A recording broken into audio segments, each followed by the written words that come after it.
From the dawn of time we came, moving silently down through the centuries, living many secret lives, struggling to reach the time of the gathering, when the few who remain will battle to the last.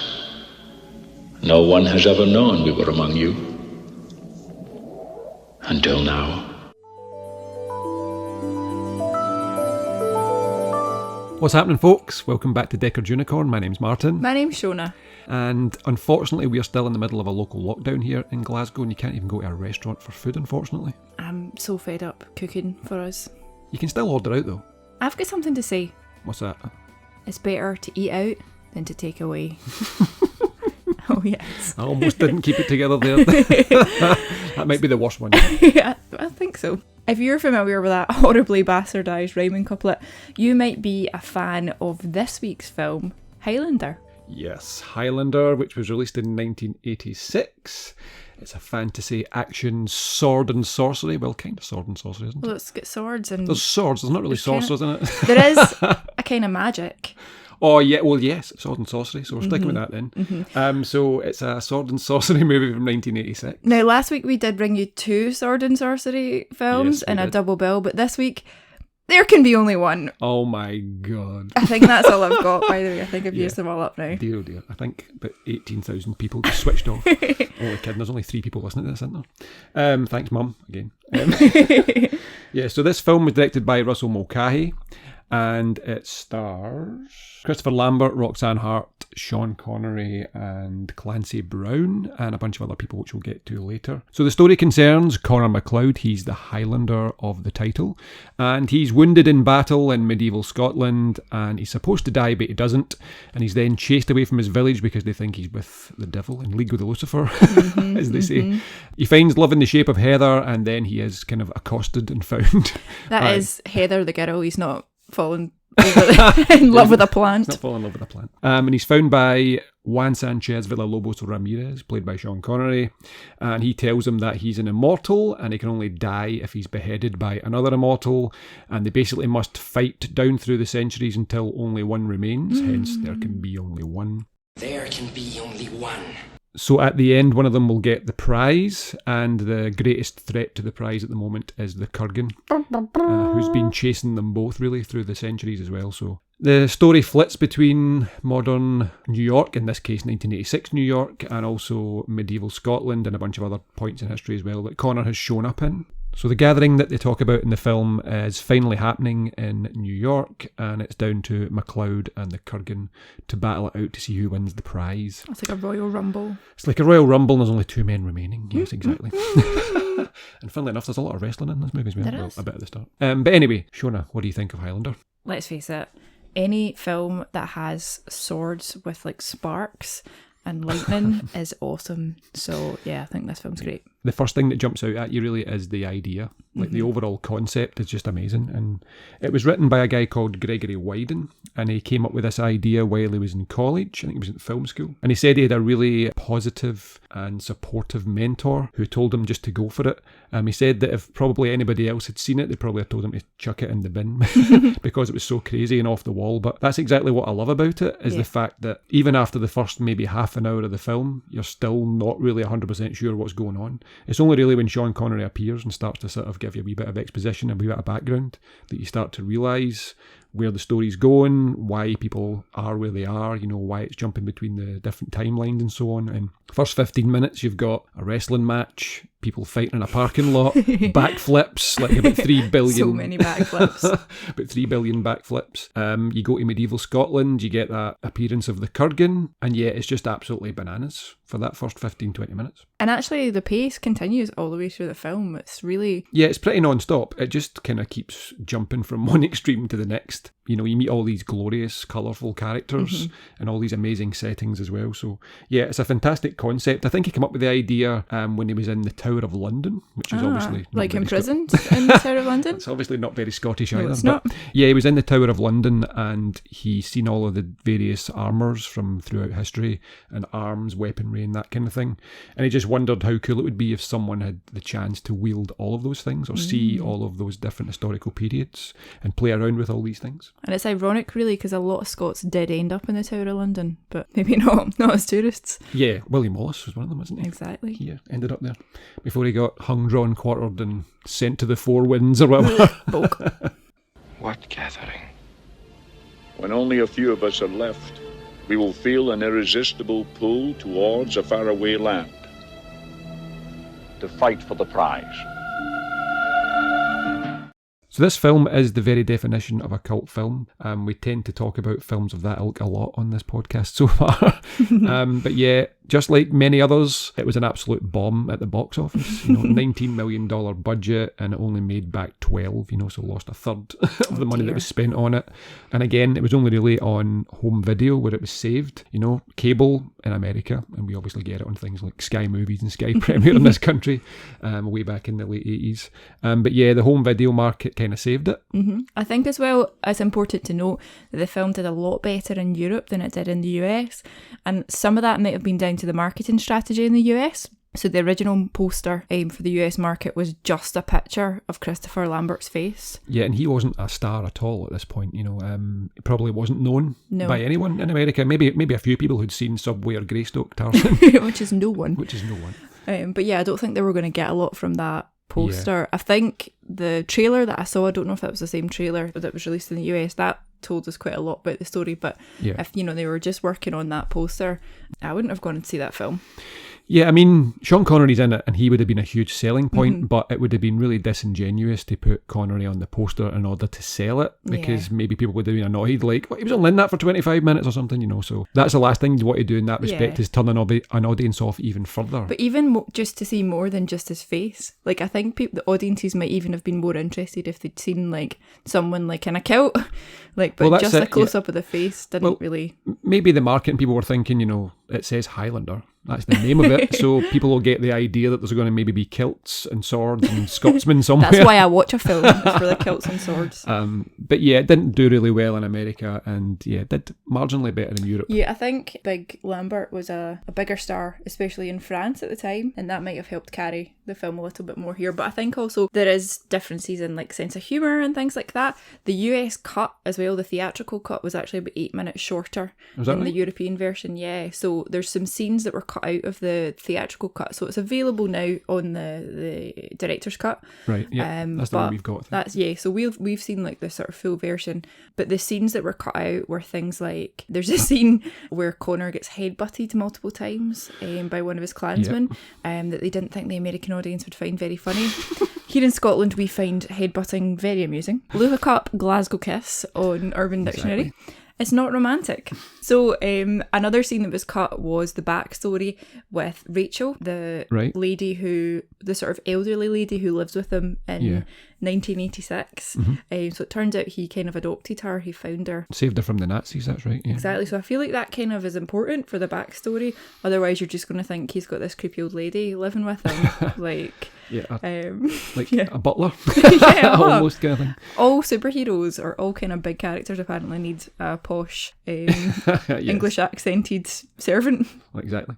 So Russell Mulcahy was brought on to direct it, and I think at this point he'd done music videos, done quite a lot. There's some cool info in there. But his main feature film that he'd done was Razorback. It's a film from Australia, and it's essentially Jaws, but it's a pig. What, in the water? Not in the water, no. No, it's in the Australian outback, and it's just a massive boar. Do you get pigs in the outback? Well, I don't know, but I mean, that's the story. So it's like a massive boar that kills people. Not like a massive... It's the guy standing there talking about currency or something. Oh, like the Callum the vampire and... the emotional vampire. The emotional vampire and What We Do in the Shadows. What We Do in the Shadows. If you guys check that out if you've not seen it. Yeah. Best film and best spin-off series to a film ever. Yeah, so it wasn't a massive bore in that respect. It was, just a huge pig-like thing. And so it kills people in the outback. But yeah, that was his film that he'd directed. But he directed the video for Video Killed the Radio Star on MTV. The first ever music video? The very one. That kind of explains a lot. Yeah. In the type, because the style of the shooting is very music video-ish, I guess. Yeah, kind of. He uses a few of the techniques you can see, definitely. We'll talk about that later when we're going into the details about technical stuff. But yeah, he directed that. He also directed Wild Boys, Duran Duran. Again, which has a lot of DNA from Highlander. And what was the last one? Total Eclipse of the Heart. You're joking. So he is a genius. Like, he's Yeah. But I mean, those videos are very memorable. They are. That's the thing. Like, people, when you talk about music videos from the 80s, those are the ones that usually pop up. You know, Wild Boys with those windmills and all that kind of stuff. Total Eclipse of the Heart is just glowing like eyeballs and the Total Eclipse of the Heart is just like what's going on. Yeah, it's insane. It's just insanity. And obviously Video Killed the Radio Star was the first one, so So he's like a groundbreaking director, really. I would say so.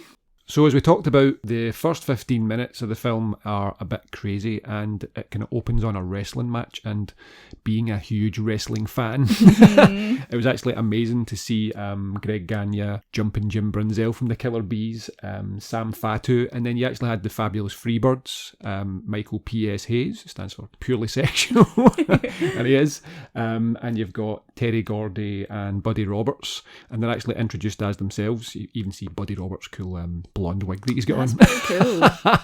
But yeah, that was amazing to see those guys actually on screen. I think the idea initially was that they were going to open with a hockey match instead of a wrestling match. Oh, that'd be quite different. Because the hockey match would have reflected the battle with the swords and stuff like that a bit more. I suppose. But I think it really works as wrestling as well, because obviously it's the idea is that it's mono combat, a mono. yeah. You know, they're fighting each other, and again, it's a tag team wrestling as well, so they're in a kind of big group, you know, and they're fighting against each other. But yeah, that was an amazing opening night for a wrestling fan anyway. But even if you weren't, it's still kind of crazy that you see this, you know, this combat going on. It zooms up to the guy in the seats, and then before you know it, he's down in the parking garage and he's fighting a guy with a sword. Oh, like, that's insane. Like, the backflips all start. I mean, you know something's going wrong when it zooms in on him and he's not having fun at the wrestling. What's that all about? Yeah, the lousy wrestling. And he's got to pull a giant broadsword out of his trench coat. I mean, I suppose it's probably not the most random thing that someone's taken into a wrestling game. Yeah, it's the fact that he... A wrestling game? A wrestling match? A wrestling match, yeah. Yeah, it's the fact that he beheads the guy, you know, he drives away, and then all of a sudden we're in medieval Scotland. It's just absolutely bananas. But when we watch it again, even now, I can't get over. Even before that, though, like, the guy that he's... What's his name again? The first... Fazil. Fazil. Fazil. So he's down there in the parking garage, and they're facing off, and he's a fairly... elderly, would you class him as elderly, middle-aged gentleman? He looks a bit older, yeah. And then he just does a series of insane backflips to get away. But again, as the film progresses, so it's really, that kind of thing seems really silly. Even now you're looking at it, goes a bit daft, you know, like, why is he doing all these backflips? But the idea is that every time one of these immortals is killed, they absorb the power of the other. You don't really know this at the start, obviously, but these guys have survived because, you know, the gathering is in New York, so this is like the final stages of it. There's only a few left, so these are the most powerful. That's why they're just showing off all these sort of physical traits. Yeah, like, true. It makes them look spectacular. They're not regular human beings, so it's funny if you just think, oh, that's just an old guy doing a backflip. Yeah. But if you consider that he's actually an immortal who's been fighting for centuries, maybe you don't even know that guy's background.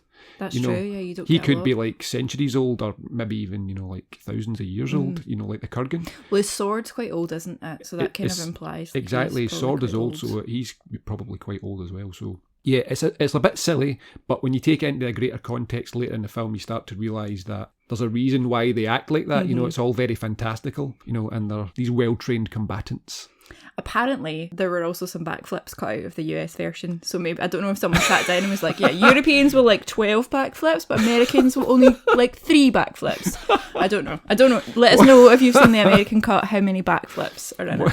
What's the backflip quotient for per country? I think France likes 8 backflips. Yeah, that's amazing.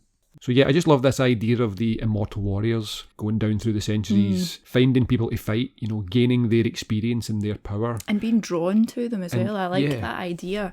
Yeah, and they seek each other out, and that's really the only goal, is to behead that person. I don't know if it's their collected wisdom or their knowledge and experience that they're gathering, as well as, like physical power. I'm not really sure how that's working, but given that the overall prize is the ability to hear what others are thinking, know everything.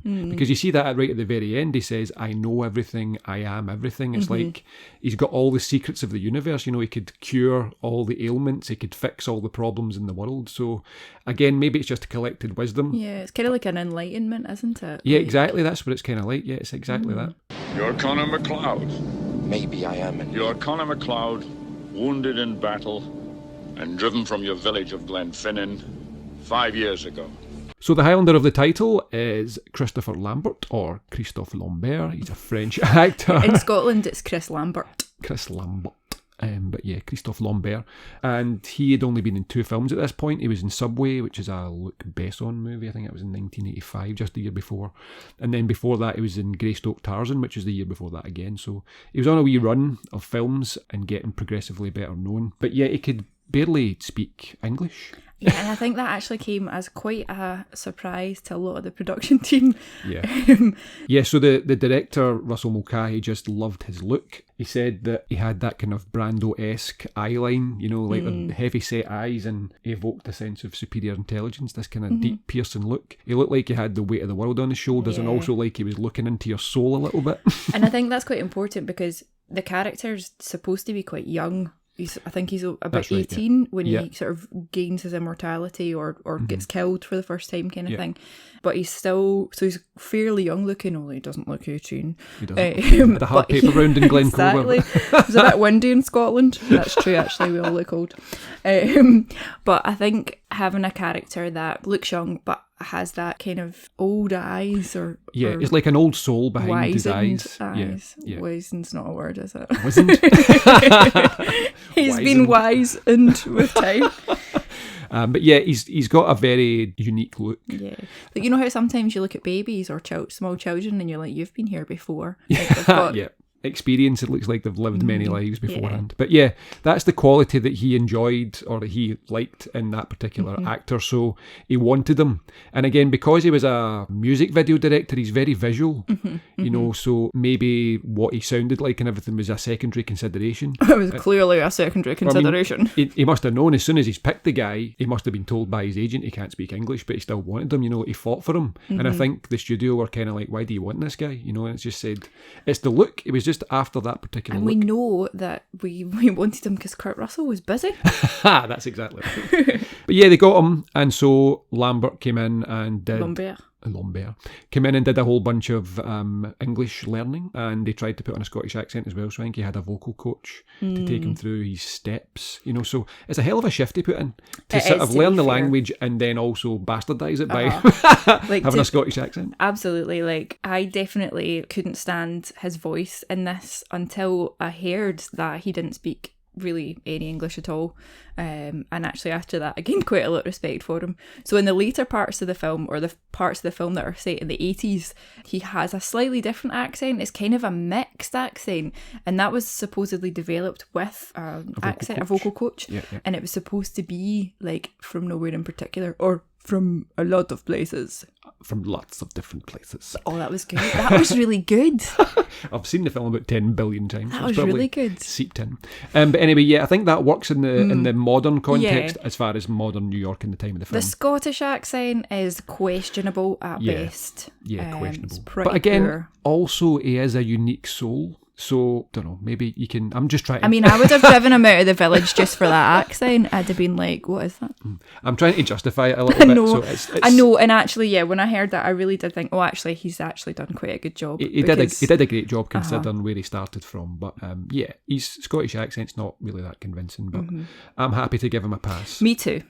But it wasn't his only issue. It wasn't his only issue on the set, because he's actually a little bit myopic, like short-sighted as well. So he had to wear glasses, and he wasn't wearing wearing it a lot of the time during the moments where they were actually using swords. So I think there was a few injuries on set because of that. But Oh my. he had a really good, strong rapport with Sean Connery, apparently, on the set as well. So I think he did a fantastic job, and I love him in the role, and I wouldn't change him for the world. Yeah, I really like Connor's character arc in it. You know, he's got this martyr, he's banished at the beginning. Maybe some Christ-like symbolism there, I'm not really sure. Yeah, on his wee stalks. On his wee stalks, yeah. It looks like he's been crucified as he runs out of the village, and they're just, they're trying to... He's different from them, And his girlfriend, wife, woman turned against him so quick, didn't she? She certainly did. She was raging. She was desperate to burn them. Ah, she was. See, we get She had the matches lit and everything. She's a benefit cheat in Still Game. Yeah. Also, she's not Scottish. I know, her accent's really good. Her accent is good. She does a good Scottish accent. I mean, it sounds a little bit hammed up, but it's still pretty convincing. I like Christopher Lambert in it. I think he's got that tortured soul vibe right down to a T. Definitely. He has the hero's journey thrust upon him. It's the classic, doesn't want it, doesn't want any part of it when he finds out what he has to do, but it's one of these cases where it's his destiny. He's the only one that can fulfill it. Clearly, Ramirez believes he's going to be the stronger, because he's older, he's wiser, he probably knows that these younger immortals, so to speak, are probably going to kill him at one point. He's going to succumb to somebody, and obviously he knows about the Kurgan as well, so he fears him, and I think that's really why he is intent on training MacLeod, because he thinks this is the only chance we have of not allowing the Kurgan to win that. Yeah. So it's in spite of the kind of depression and the loneliness, and he continues to endure. It's quite a sad story. That idea that everyone you're gonna fall in love with and everyone you're gonna meet is gonna die. You're gonna see them out. How would you live with that? I know. It makes me think of Alien 2 when Ripley gets saved and then she realises that Oh yeah, that's right. Her daughter's passed away, and she was actually like an old lady at the time. Yeah. So yeah, but throughout all that depression and all these misgivings he's got about the journey he's on, he just endures and continues to go because he knows it's for the betterment of mankind if he wins. Yeah, if the Kurgan ends up with the ultimate power at the end, humanity's in for a pretty bad time. Yeah, a pretty rough time. So maybe that's what's happened with 2020. Maybe the Kurgan won. There was a sword battle in New York and somebody lost. Can someone check that out? Anyone in New York? Somebody check on Clancy Brown. I have something to say. It's better to burn out than to fade away. So yeah, Clancy Brown is the Kurgan, and he's just one of the 80s. He steals the show. He does. He's one of the 80s great villains because he's just so over the top. I think what's interesting is, though, his character was initially supposed to be more like Dracula. And he was kind of depressed and reserved about this whole idea. Like a bit emo. A bit emo, and it was like more of a tragedy for him, that he'd lost ones he'd loved as well, and he wasn't really up for the fight anymore, but he continued anyway, he just kind of endured.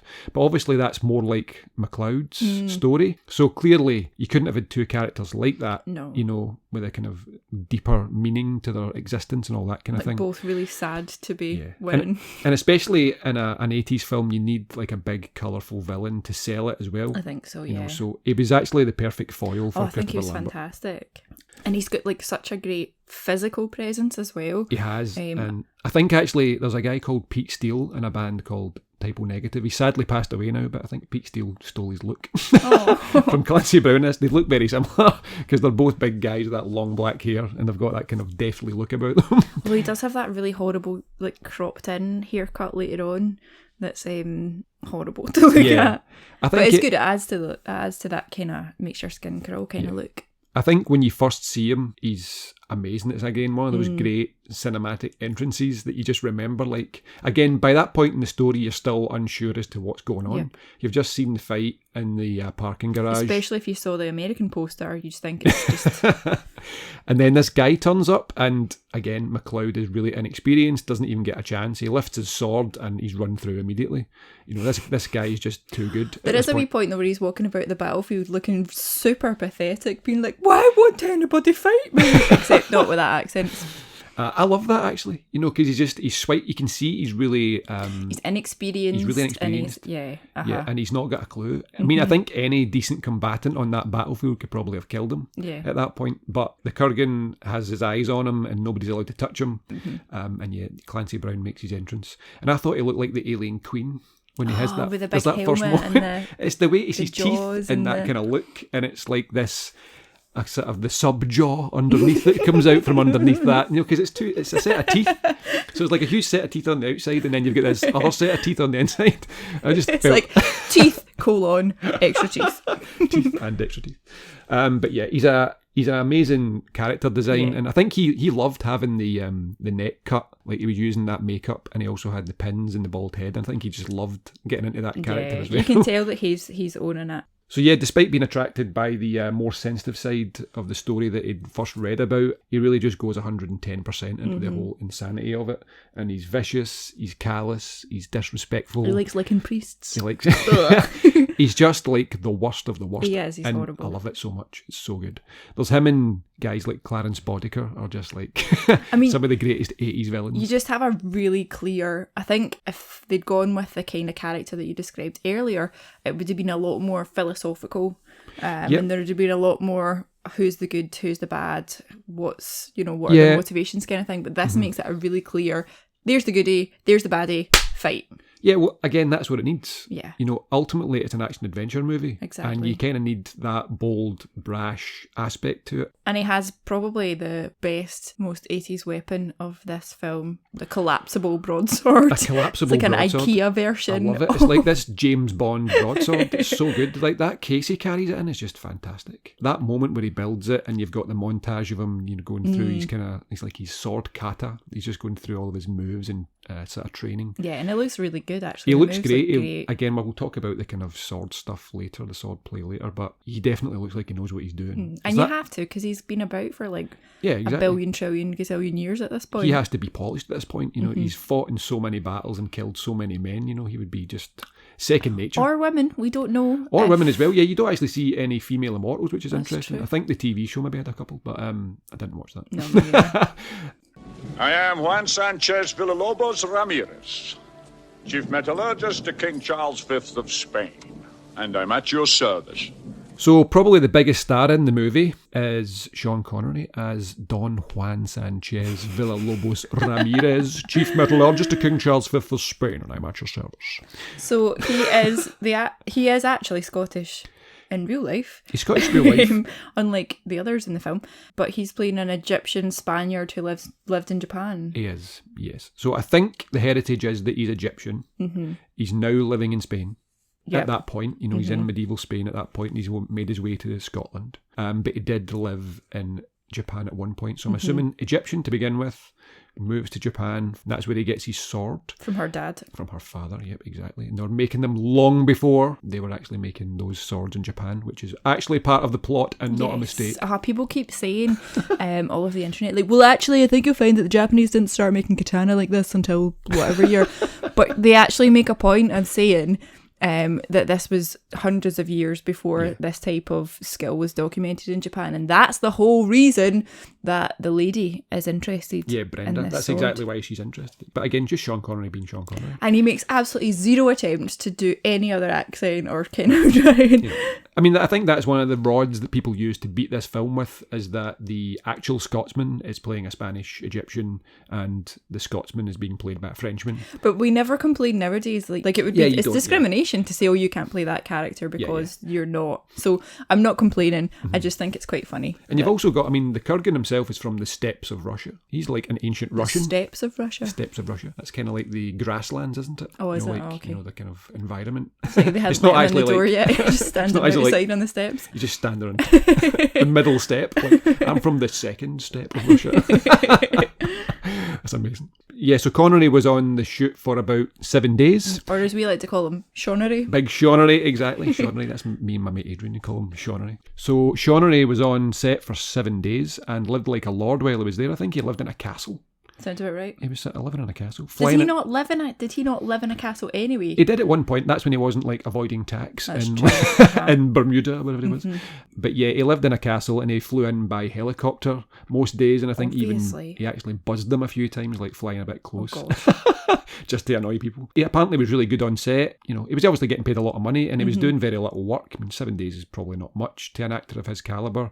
Must have been one of the easiest shoots he's ever done. But at this point in his career, he's kind of earned it. You know, he's been James Bond for a long time. He's been in lots of different things. Yeah, he was the main star, and I think that a film, just like it needed a kind of, you know, cartoon villain, it also needed that kind of wizened master. Again, another one of these archetypes that you need in these films.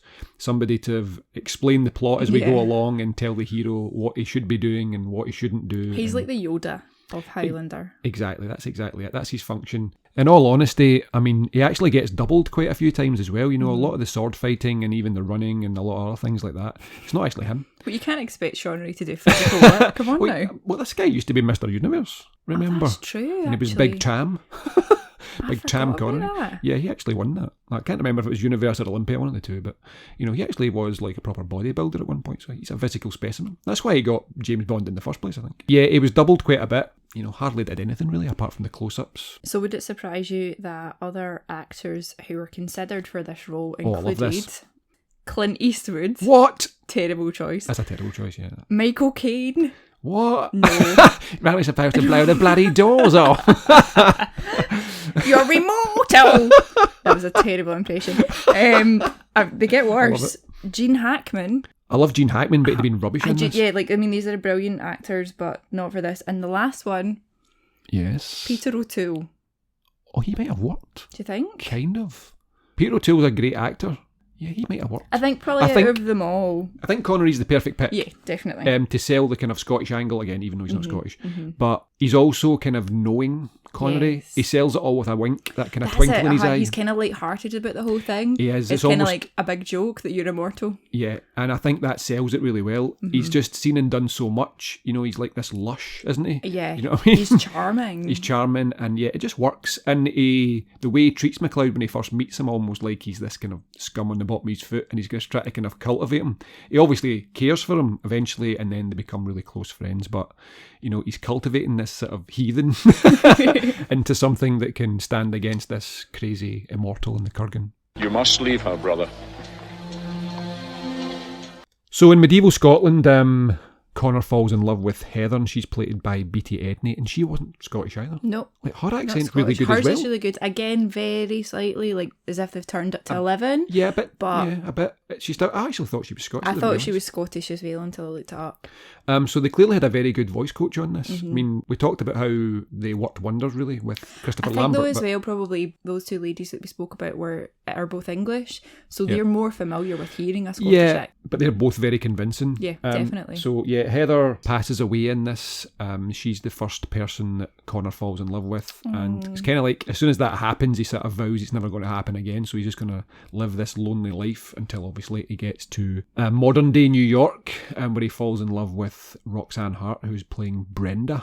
But yeah, when Heather dies, that's never not sad. Like, I think that's one of the best songs in the movie is Who Wants to Live Forever. Oh, Again, captures the message of the entire thing, you know, like, would you want to do this? Like, who would want to live forever when this is what happens, you know, this kind of sadness and having to deal with it and live with it. So yeah, it's a really, really sad moment and the music just fits it perfectly. Heather and his relationship with Heather is really important for Connor's story arc and his character development and how he becomes this stony-faced Yeah. 10-yard stare. No, it's not a 10-yard stare. It's a 100-yard I think it might be stare. 1,000. 1,000 yards. More than 10. A multiple of 10 yard stare. Many yard stare.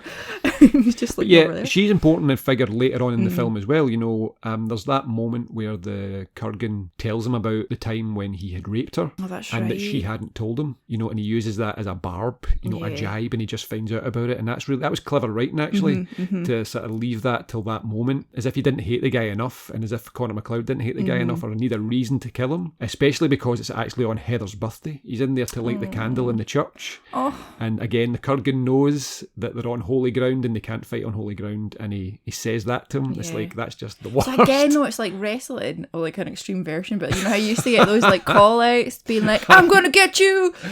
Like before wrestling The matches. Kurgan is Ric Flair. The dirtiest Damaged goods. He's the dirtiest player in the game. Yeah, Heather's death's never not sad. That's No. that's a really amazing scene, that sequence.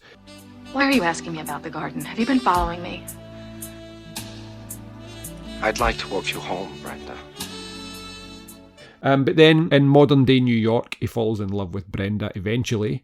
She's a metallurgist, isn't she? Yeah, I think so. So I think she's like a forensics officer with the NYPD. Yeah, now, speaking of this, actually, it's just occurred to me again that there is a scene where she is in her lab and she looks at the results on some sort of 80s spectrometer and is like, oh my God, I can't remember exactly the reaction.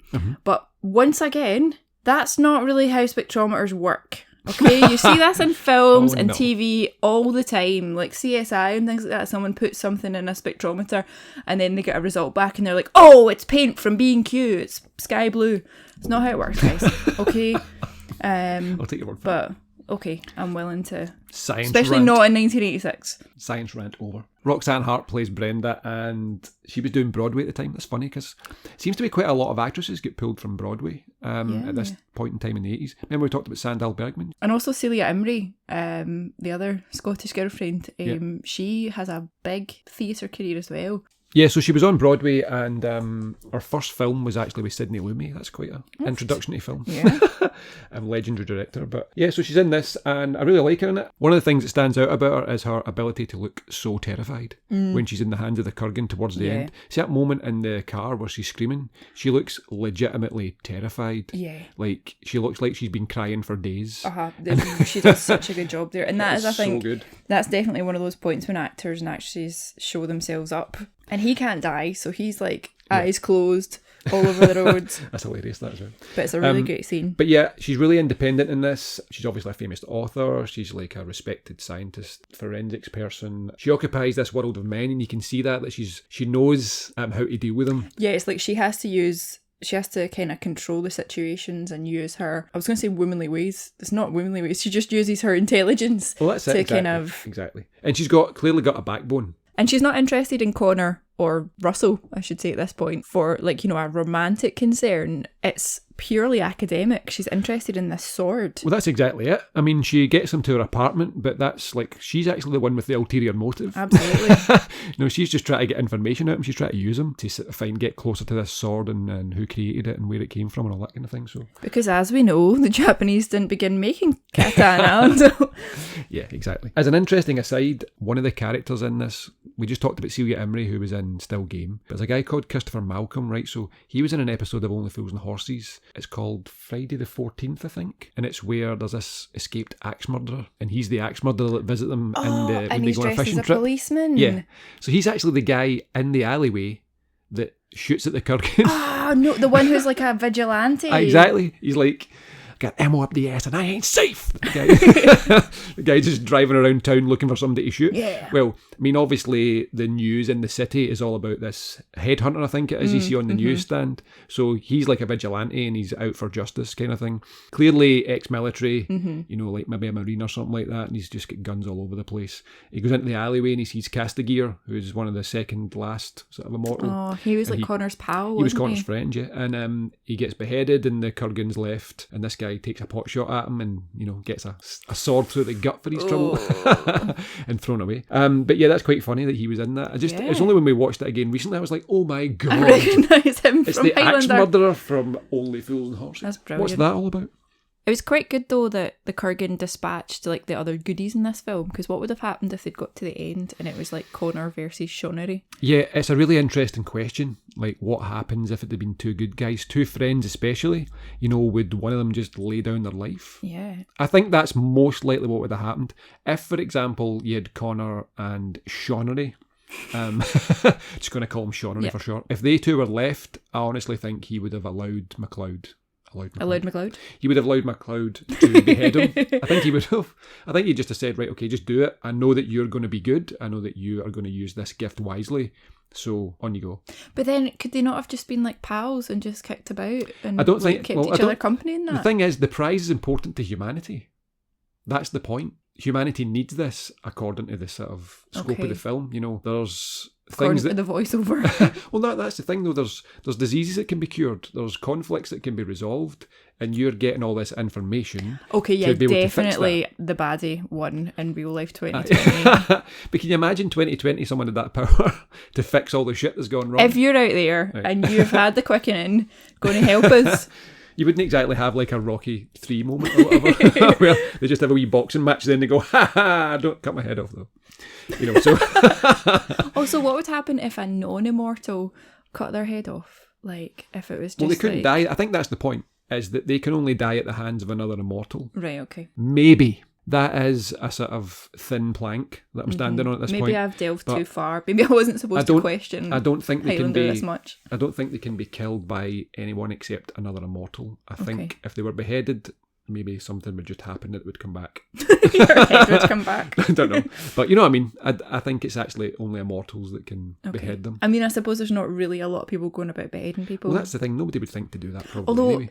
in all the films we've reviewed recently, there's been a lot of beheading. There has. There's been a lot. Well, I mean, anytime there's swords involved, there's usually going to be a couple of heads flying about. Maybe we need to next review a non-beheading film.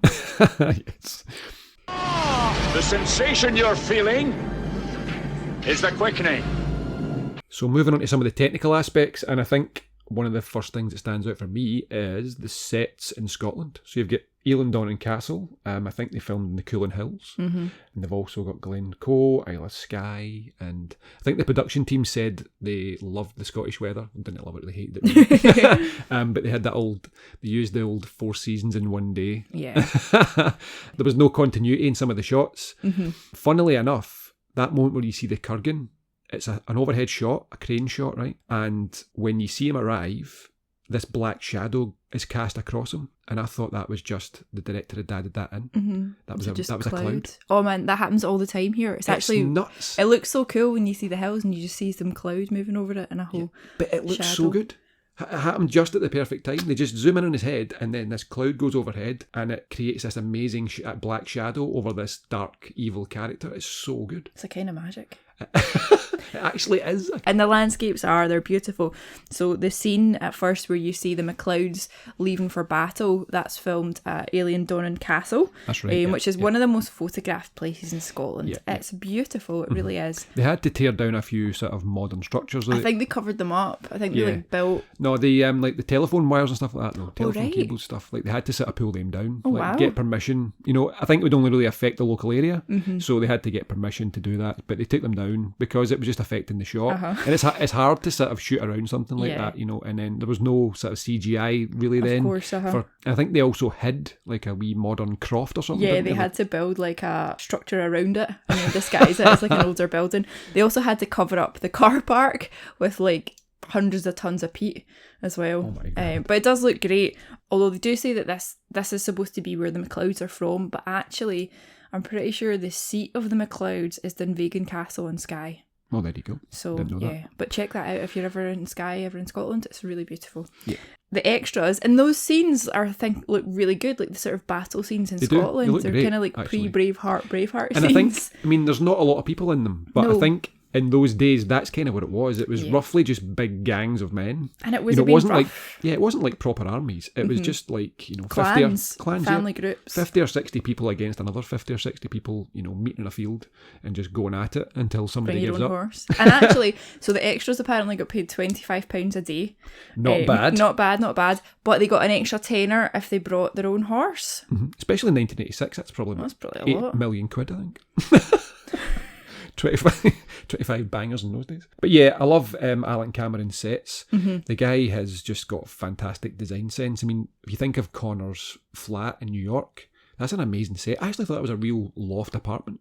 I know, it's pretty awesome. It's so good. I love that like sunken room that he's got all of his collectibles the antiquities in. room where he goes in and it's just all the sort of trinkets he's collected down through history. There's like Batman figurines and stuff. Yeah. I mean, you can kind of tell now that I know. I'm like, oh my God, it is. But also, we are now watching these on high definition formats. Like I think in video or whatever we would have seen it back in the day, a lot of this wouldn't have been as obvious. They also built that the keep that they have the fight in, with Sean Connery and the Kurgan. Yeah, Sean Connery and the Kurgan, they fight in that keep. That's where Connor lives at first with Heather. And they've got a wee bit of like a mat on top of it to make it look even taller. And they also built the croft that they end up living in as well. So none of these things existed, but they actually look real. Yeah, they're good. Really well done. They've got, it's like the stones and they've got the moss in between them to sort of hold it all together. So I think that looks really good. He's an amazing set designer. And they also, that Silver Cup sign at the very end of the film, they built a 3rd scale version of that. Aww. in some, I think it was an old cyanide factory, they said. Oh, that sounds like a safe place to work.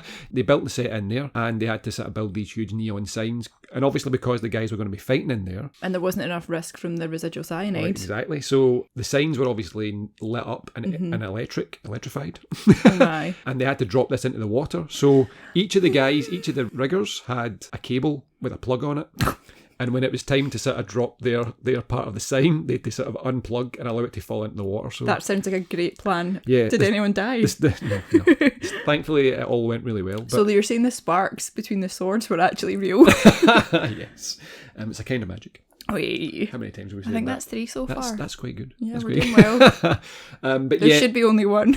No. Sorry. That was but bad. yeah, that set was fantastic, like third scale, and they actually built it fully and destroyed it. That's so pretty cool. It's an amazing setup. And also that big warehouse that they fight the final battle in. You've got that brilliant blue and white lighting behind. That's so 80s. I feel like every music video it's so was filmed reminiscent. somewhere like it's that. so reminiscent of Scotland as well. It's that idea, like it's almost like a Scottish flag behind them. I mean, it's a really abstract version of a Scottish flag, but it's that light blue and white comes through quite strong. And again, it's this thematic. Yeah, and just notice that Martin said light blue, so the saltire is actually not a dark navy blue like you'll see it. It's light blue, or it should be azure, I believe is the technical colour. Azure.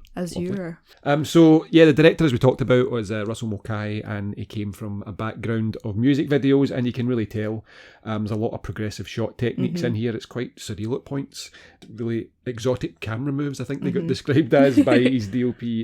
Lots of creative lighting, weird angles. Yeah, like really funny angles, like looking up at people. Yeah, the camera zooms in and moves up and, goes over the top and comes down from above, and, lots of crane shots. And the scene at the wrestling at the start, that was quite innovative at the time, wasn't it? It really was, yeah. So it was actually taken by a Skycam. So they're quite common now in like football stadiums and rugby stadiums and stuff. Essentially it's a camera on 4 wires. Oh, okay. And it's like a system of pulleys. Oh, and they yes. sort of, and they can just basically move it around because it's like it can float anywhere around the arena. Right. So it was actually a Skycam that they used to get that shot.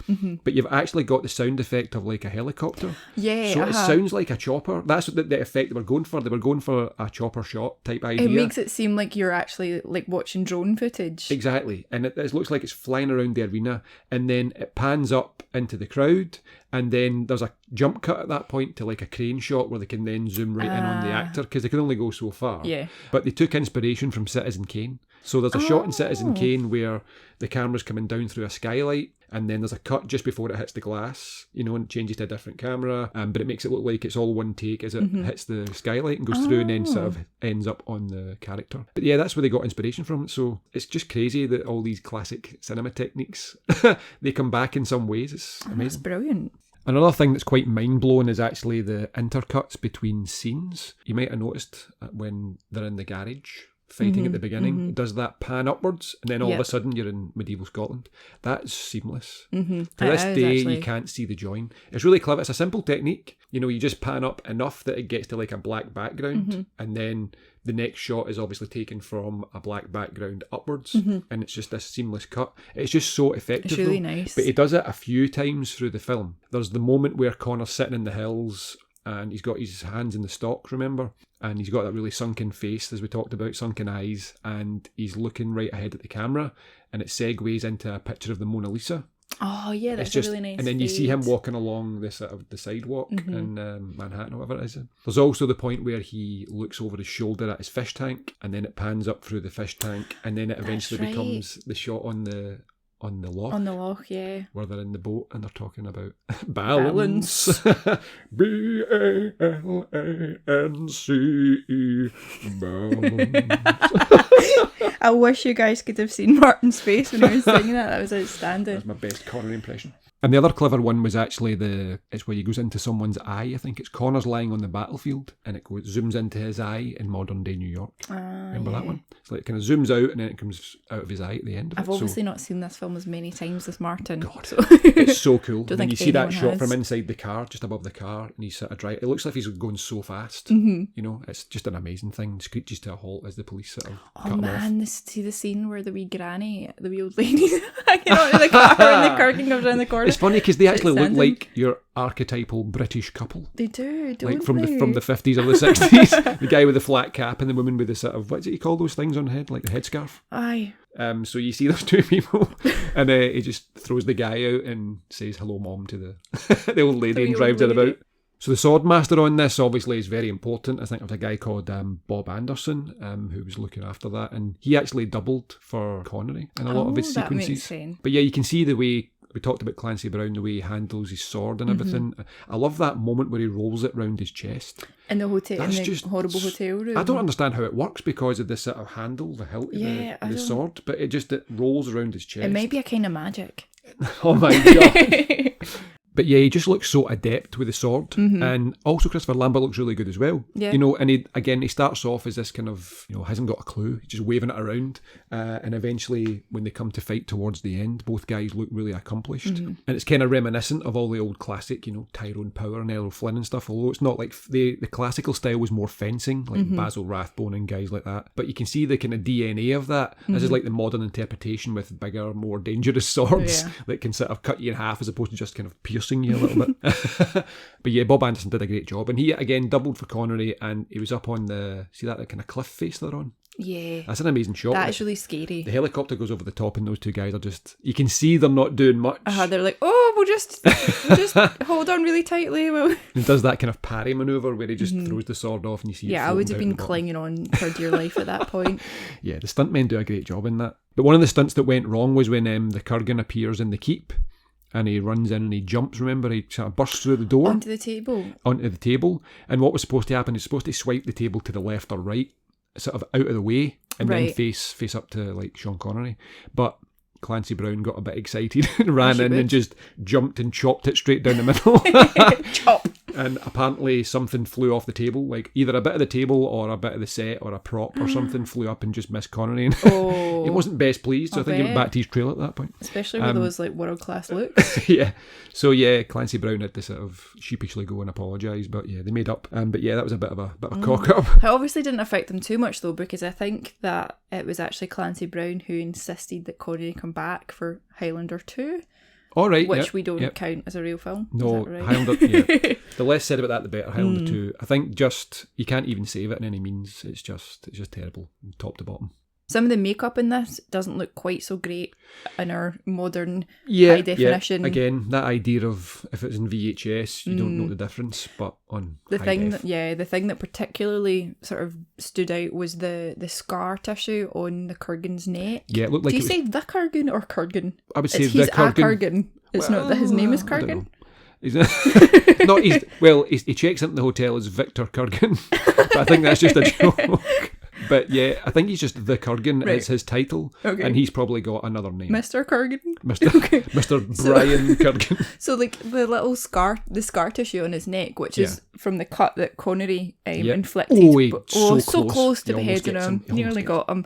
That kind of doesn't look like it's particularly well adhered onto his neck. Yeah, it's fallen off a wee bit. However, I did find in my research that it turned out Clancy Brown nearly didn't take that role because he's hideously allergic to the adhesives used in prosthetics. That's right. So it could have been that they were restricted in what they could use and I don't know. They maybe just used a really simple solution, so something that wouldn't irritate them so much, and it's kind of fallen off. Yeah. But again, because it's in the throat and your throat's always moving when you talk, it's bound to start peeling, and they maybe never even noticed at the time of the shooting, and it's just when they watch it later, it's kind of like, shit, it's done now, let's just leave it. I think when they added the safety pins later on, it kind of worked for it. It kind of made it look a little bit less obvious. Yeah. Again, I don't mind it. I don't either. You have to be looking for it, and now everybody's going to be looking for it. But it's interesting when you find out that there could have been some technicalities behind it. So just like the Kurgan's makeup, there's a couple other wee sort of technical bugger-ups as well. I don't know what you're talking about. This one is perfect. Yeah, again, I love it to bits, but it's not without its flaws. No. And it'd be kind of remiss of us not to mention some of them. So the moments with the bent swords is quite plain at times, where you see people like hitting each other and the swords bend a little bit. And a few of the extras in the fighting scenes, clearly they didn't have the budget for tartan, or maybe they'd said, bring your own kilt, thinking that everyone in Scotland had their own. Yeah. That's not the case, it turns out. So some of them are clearly just wearing blue and red bed sheets. Yeah. But yeah, the bent swords are a bit weird. And I think, especially towards the end, when you see the wire work, when he's up in the air and the quickening is happening, it's a shame because it's such a shame. It's such a visually amazing sequence, and the idea behind it is superb. And if nowadays they could just take away those wires, like digitally remove them, it would be amazing. And for the most part, they did a really good job because they kind of animated over the wires, but there are a few scenes where you just see them and it's made more obvious because they've got like spotlights. Yeah, there's light shining right on them, and that you can actually see the wire because of that. And it's because of the effect they were after. But again, I don't want to be too hard on it because no, not at all. It's a great idea. I mean, what would it look like when you're gaining all of the knowledge? You know, I am everything, I know everything. Like, what does that look like? And I think that looks like as good an interpretation as you can get. I think so. And if the filmmakers had the tools that are available to filmmakers today, it would have been a different thing. But I think they executed it really well. Yeah, but like I said, I don't think it would cost too much money to digitally remove that now. Yeah. Like, I think it'd be quite an easy job. Okay, let's campaign for campaign. Yeah, come new on, release. Get it done.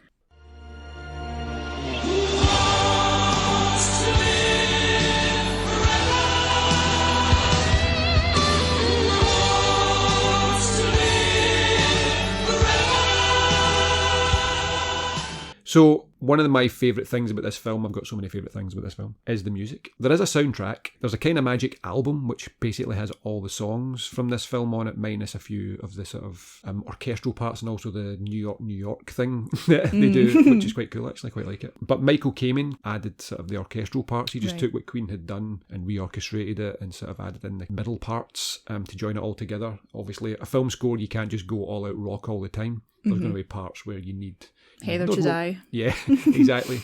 It's just such an amazing blend of Queen and Michael Kamen. And Kamen was a big rock guy as well. Like, don't know if he was in rock bands, I think he maybe was, but he was definitely a fan of rock and metal music. I think he worked with Metallica at some point later on in his life. Yeah, that's just a fabulous blend. And I think Queen were only contracted to come in and do Princes of the Universe, the very first song you hear, which again is one of those ones that's got a lot of themes in the movie tied into it. But after seeing the rough cut, they just decided, we're all in, we want to do all of it. You know, so I think each of them wrote a song. Roger Taylor and Brian May maybe wrote a couple, but everybody had a go at it, and it's a fabulous soundtrack. It really is.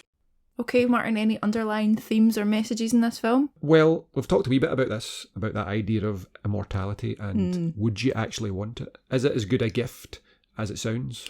And it's interesting that, if I understood it correctly, that as well as this gift he gets at the end, he also becomes mortal. He does, he becomes mortal as well. So then he only has a finite amount of time to sort of make his information, the knowledge that he gained, work. But given that he knows everything and he is everything, it shouldn't be too much of a job. You know, he should just be able to go wherever he needs to go and do whatever he needs to do fairly quickly. It really hammers that point home about, would you actually want this gift? I mean, and you can see from Connor's perspective, he doesn't want it.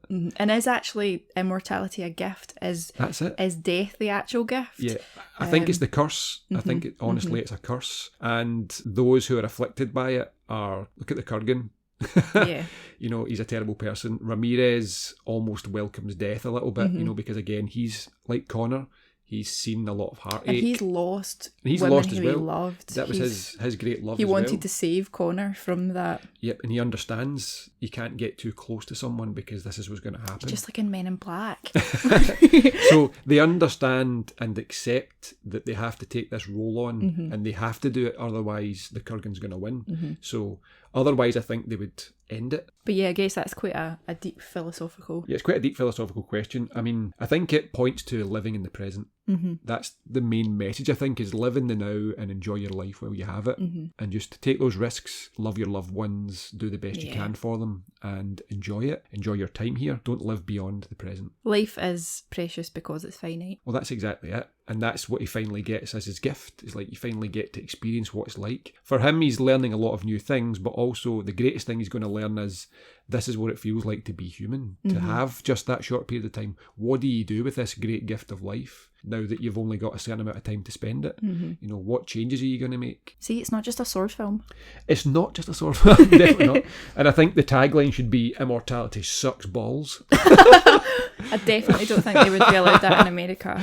That would have sold really well in America, I think. Well, that's true, If it was Highlander, immortality sucks balls, I think people would have went, I'm going to watch that.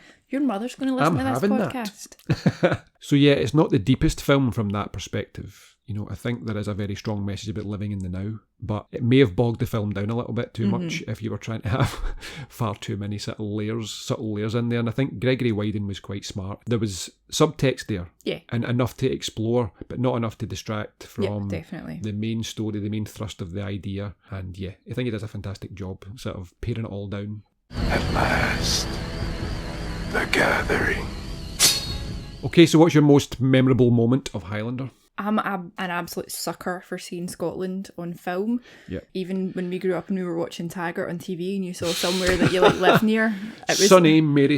yeah, there's been a murder. It was always like a massive excitement. Yeah. So seeing these beautiful places in Scotland in film is... And also is great. hearing other people's enjoyment of it. Yeah. You know, like you hear about all the actors when they came here, they loved. They'd always wanted to visit Scotland and they came and they seen it and they just fell in love with the scenery. But like everybody, the weather just got to them. They couldn't live here. It's great to visit for a couple of weeks, but yeah, if you had to stay here forever, that's different. I mean, there's that film as well, Restless Natives. That was basically like a Scottish tourist board message, isn't it? a big country in the background. Can't beat it. Exactly. Scotland does look beautiful in this, and it really helps sell the idea of the film as well. So, So yeah, I guess the seeing Scotland in film, in such an exciting film as well, I think was really memorable for me. I would say it's the quickening.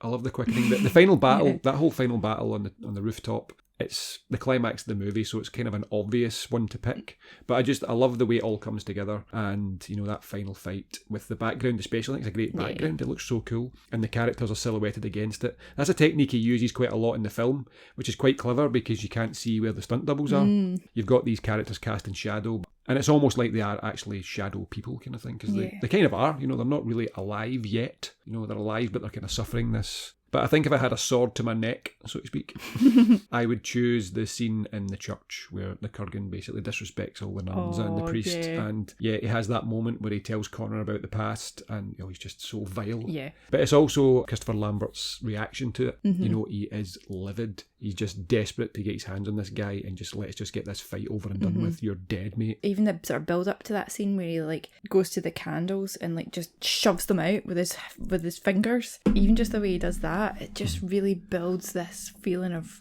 real resentment towards him. And as an interesting sort of sidebar, I wonder if he knew that Connor always lit a candle on her birthday, and that's why he put them out.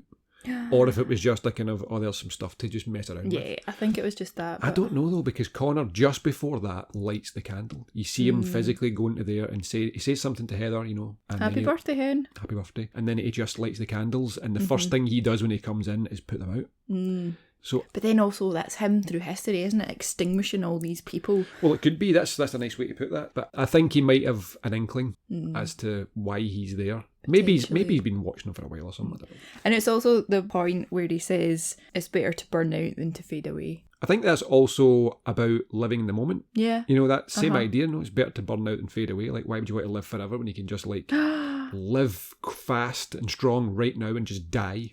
So yeah, my favourite quote is actually from that scene as well, and it's the moment where the Kurgan asks the priest if the Lord cares for these helpless mortals, and then turns around and says, "That shall be his undoing." People are trying to pray. You're disturbing them. He cares about these helpless mortals. Of course he cares. He died for our sins. That shall be his undoing. And it's like, it's so disrespectful. It's so disrespectful. It's like taking this guy's God and just saying the guy's an idiot. But it's also Whoever your God is an idiot. It kind of gives you that feeling as well that almost the Kurgan's been around since before God. Well, he's been around since before Christianity. Yeah. You know, exactly. so he must just be laughing at these people saying like, I was there, I seen the time, so he would know.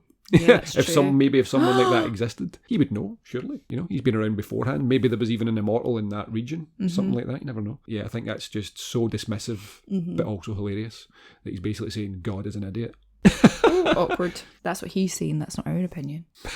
Disclaimer. There's one last thing that we have to address. What's that? And it's something that's been bothering me for a long time now. What's that? I don't know if anyone's noticed, but there's this. It's kind of a big problem between Martin and I. And I don't know if we can get past this as a couple. Oh dear. But I would say Highlander, and Martin would say Highlander. I'm clearly correct because that's how you say it. See, I'd totally no, I'm just not on board. I went full partridge on you. I would say Highlands and Islands. Oh, no. And you would say... Highlands and Islands. Which is obviously insane. So other Scottish people help me out here. How do you say it? Am I insane? Is Martin insane? Are we both clearly from different regions? I have no idea. So that about wraps up our Highlander episode. This has been really enjoyable, this one, actually. Really love doing this one. It's one of my favourite films. Again, I think I say that every week. Because we just do all my favourite films. But yeah, this has been absolutely fantastic. It's been a great wee journey down memory lane, and rewatching it again just made me appreciate it even more. So thank you once again to everyone who's listened to the podcast. I think we're now over 400 downloads, which is kind of crazy, actually. Oh, wow. I mean, that's just 5 or 6 episodes. So we hope this one's just as popular. But yeah, thanks you guys. The support has just been amazing, and we really appreciate it. So we're on Twitter and Facebook if you want to leave any sort of wee messages or feedback, or maybe even give us an idea for something you maybe like to see us cover in future. We're really enjoying making these episodes, and hopefully they're bringing a little bit of entertainment to you during this very challenging year. We'll be back again next week with another episode. We've still not 100% decided which film that's going to be, so we'll just surprise you on social mediums throughout the week, so we'll let you know. But yeah, thanks once again for listening. Until next week. Don't lose your head. Finish on a joke.